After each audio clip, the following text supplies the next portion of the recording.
Well, hello there, YouTube, and welcome to Tuesday, August 2nd. It is only 61 degrees out here this morning. Now that feels good. This is the first of a few days. It's going to be cooling off rapidly until we, the peak low in Thursday, where there's even a chance of rain. That was crazy yesterday. Not only rain, but an absolute downpour we went through in two different spots. That's crazy. One I showed you was not the bad one. It was on 205, but the traffic's too busy. I didn't want to risk picking up a camera for obvious reasons. But anyway, welcome to a very subdued Tuesday. Shockingly, it is only 70 degrees. I know it. Craziness. My watch says that Vancouver is 66. The car is seeing 70. That's nuts. Yeah, it's going to be a cooler day today. Yeah. Which is good. I should have brought my coat. All right, Mama. Let's roll out. Oh, we got another new pontoon boat you can see out there. Oh, yeah? They were delivering one yesterday, too. Those things are so cool. Yeah, really cool. Very expensive, and they're immediately sold. I know it. That's crazy. That thing, yeah, I think one of our houses didn't cost that much. Yeah. They're not cheap.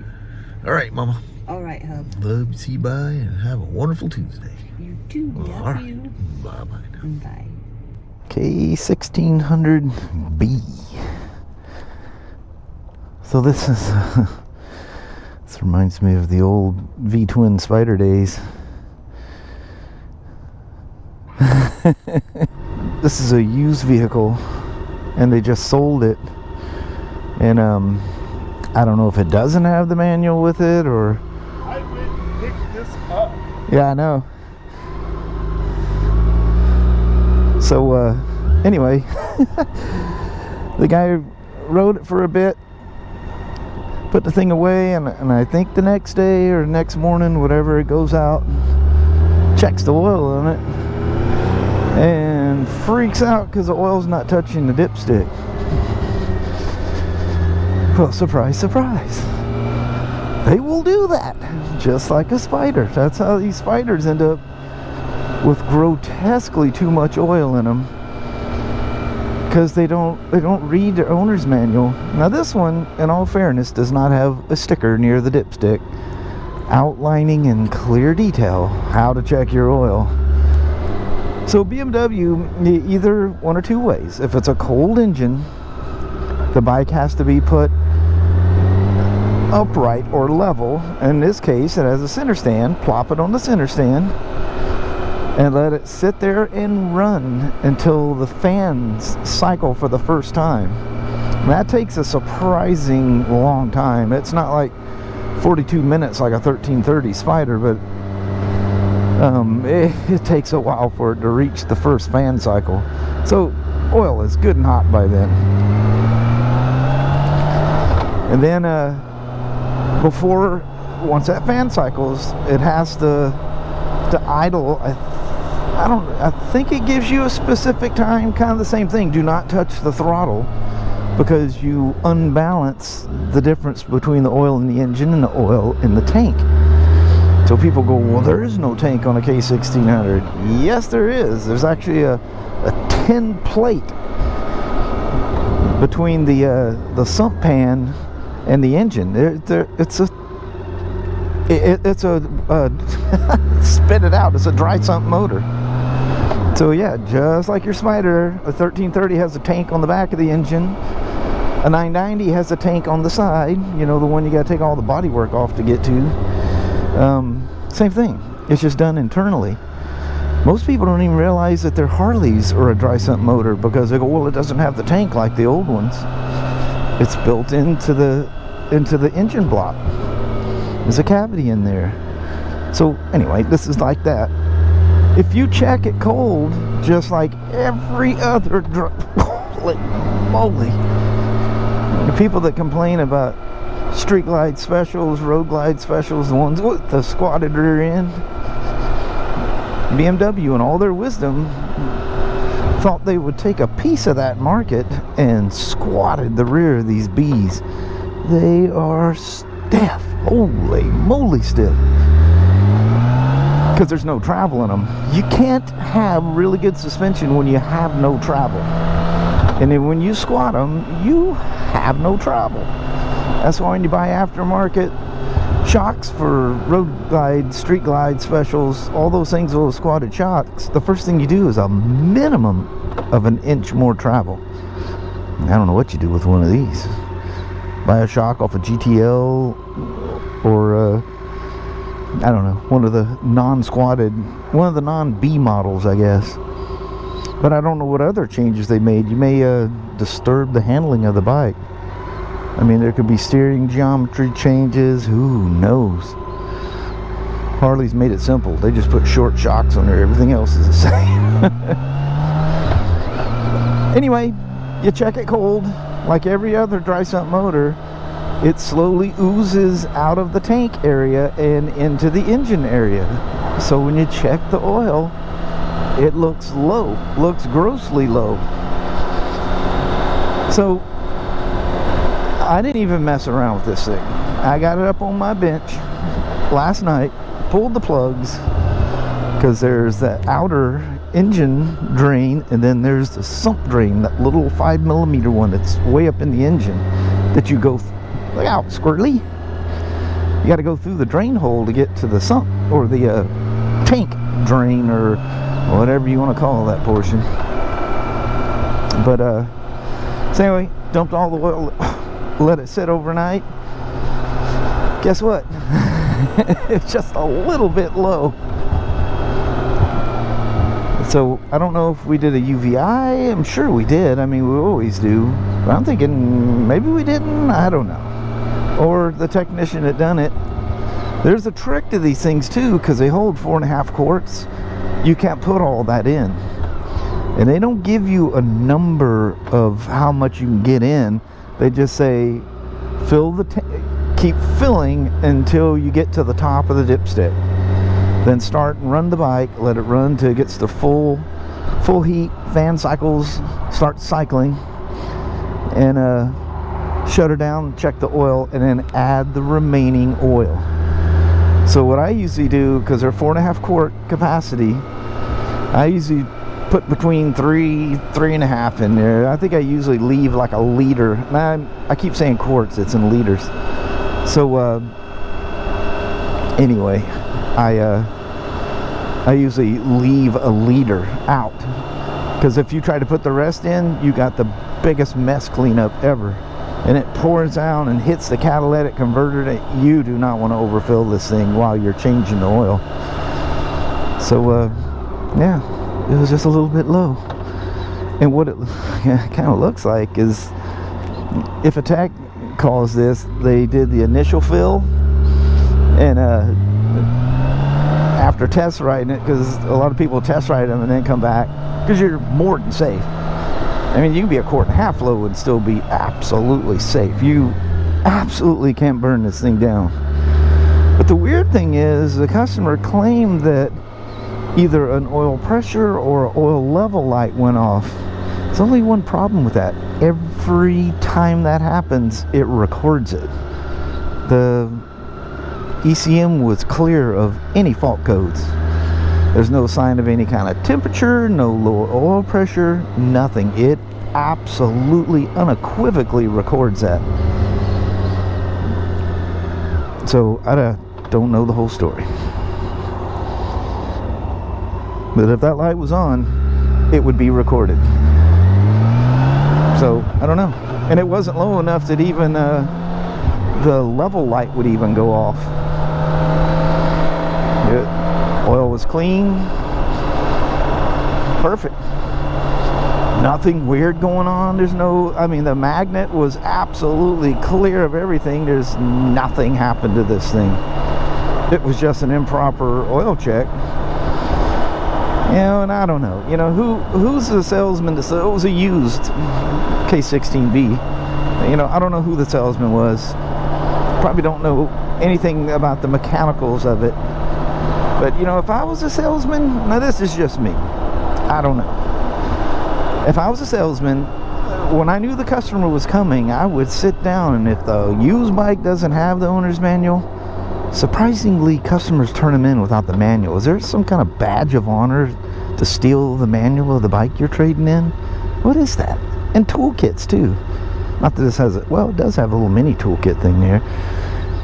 But anyway, you can easily with the VIN number, you can easily download the owner's manual for this thing and look it up. What's the procedure for checking the oil? So you can show the customer before they leave, look, this is how you do it. Put it on the center stand, let it run till the fan cycles, stop it, you know, it's got to idle for a little bit, then stop it and check the oil pretty much immediately. You don't want to wait too long, because the bleeding back procedure can happen pretty quick, and on some bikes really quick. A Riker, whether it's 600 or 900, you have 10 seconds to check that oil. 10 seconds. Kind of the same thing. Don't touch the throttle. You know, it idles. I forget what the time is. I know 1330s up to temp, they have to idle on level ground for 10 minutes. And then generally within a minute they want you checking it. So, you know, with the Rikers, people go, well, I can't adjust the oil that quick. Well, Riker has a thing to you pay attention to where it's at on the dipstick, and depending on where it's on the dipstick, it tells you how many cc's will bring it from where it's at within that 10-second mark up to the full mark. So weird. I mean, it drains out of them Rikers fast. It just boom, pours right back in right back in the motor, and that starts happening within 10 seconds. So anyway, the whole moral of this story is before you freak out, get a whole store all in an uproar, and get a tow truck to haul your bike back, read the manual on how you check your oil. There's nothing wrong with this thing. He would have read a low reading, but it'd have been fine. And what I'm assuming, you probably checked it on the side stand. The dipstick is on the right hand side. Maybe as an ex-Harley rider, you know, everything you do on a Harley for the most part is on what Harley calls the jiffy stand, and to the rest of the world, that is your side stand. We used to get that with when all the metric cruisers were coming about. Come on there, little white car. Yeah, that's a little close. A little close to my comfort there. But oh, these metric cruisers, oh man, the overfilled bikes we get. And some people would repeatedly do it. Well, my buddies on Harley say I'm absolutely doing this wrong. No, this is how you do it. Please read your owner's manual. It explains this stuff. Save yourself a lot of grief.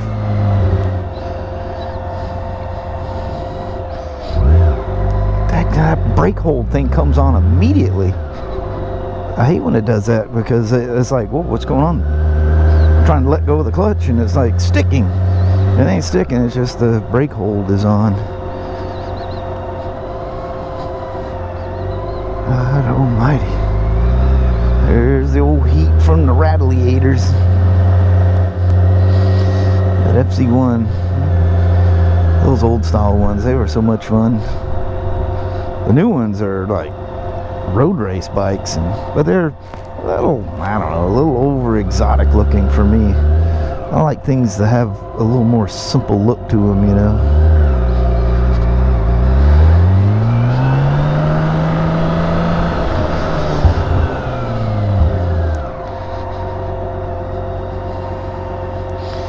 Run, fan, run. I see a faint key fob thing there. That's the sign that this kind of grayed out key fob thing. That's a little bit of a sign. It's just kind of giving you a, for lack of terms, a soft warning that don't forget your fob battery. When it goes zoinky, then you need to replace it. And if you're wondering, the aerial antenna for your emergency key is right there. Just, even if your fob battery is bad, then your fob becomes an emergency key. Just lay the fob next to it. The only difference between the emergency key and the fob is the fob has a radio in it that sends a signal out. The old K16B.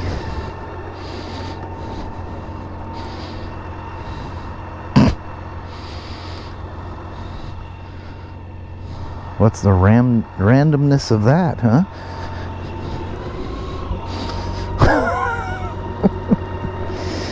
Only in the city. Come on, K1600. Let's head on back to the heist. The House of Motorcycle Repairs.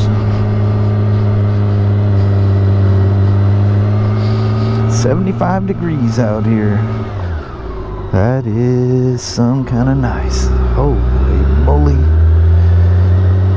It's only hot when the fan's blowing on you and you're sitting still in the sun. Other than that, it's wonderful. There goes the fans again. Holy moly. I say fans in plural. This one actually has one large fan, almost a automotive size fan.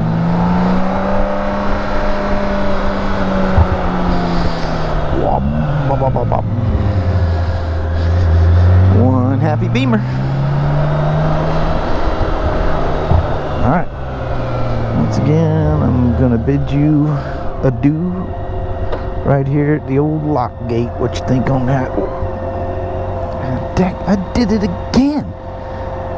Thinking this thing was farther off the ground. I think it's like coming across that curb thing there. Startled myself like a child, you know. Alright. Thanks for coming along on the Beamer ride. Look at that brake hold thing already sticking. But don't be fooled. BMW's kind of like the Spiders. They give you longer. It will let go after a little bit. So don't be sitting there BSing with your friend and all of a sudden. Alright. Well, hello there, YouTube. Man, it's under 80 degrees out here. Feels good. It feels real nice out here. Mm-hmm. Man, that was a whole lot better today. Yeah. Nowhere near as hot. Although, man, you stopped and stood in that sun for a second. The sun is intense. Yeah, best stay to the shade. Yeah, but other than that, it was nice. Mm-hmm. Rode around an old BMW. How about that? Very cool. Heck yeah. I worked mostly on Spiders, but I rode a BMW. There's a whole rack of other things I was doing. So, but anyway, I think on that, because I didn't get yesterday's vlog done, so I'm building yesterday's before I build today's. So.